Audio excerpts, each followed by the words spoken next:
एकीकडे इंग्लंडनी सपशेल पराभव श्रीलंकेचा केला, 51 धावांनी पराभव केला आणि दुसरीकडे दक्षिण आफ्रिकेने भारतीय संघाला भला मोठा पराभव करून अगदी धपाटा घातलाय. नाणेफेक जिंकून जेव्हा मार्करननी पहिली बॅटिंग घेतली तेव्हा त्याच्या डोक्यामध्ये एक काहीतरी प्लॅन आहे ते उघड झालेलं होतं.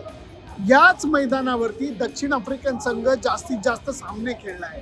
त्यांना या खेळपट्टीचा, या वातावरणाचा व्यवस्थित अंदाज आहे, म्हणून कदाचित त्यांनी नाणेफेक जिंकून पहिली बॅटिंग घेतली.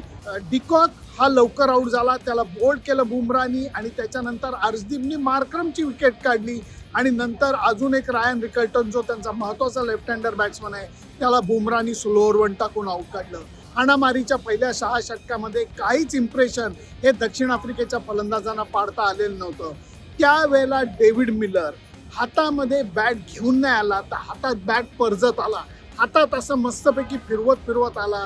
सुरुवातीपासनं त्यांनी जी बॅटिंग केली त्याच्यातनं कळत होतं की आज त्याच्या बॅटमधनं धावा निघणार आहेत, सहज निघणार आहेत, मोठे फटके सहज निघणार आहेत. तेच त्यांनी केलं, कारण त्यांनी त्यावेळेला ब्रॅव्हिस बरोबर जी खेळी म्हणजे पडझड जी सावरली त्याला खूप महत्त्व होतं. तुमची मतं काय आहेत आम्हाला जरूर कळवा. त्याच्याकरता सकाळ स्पोर्ट्सचं YouTube channel, Instagram account like, share आणि सबस्क्राईब करायला विसरू नका. Bye bye.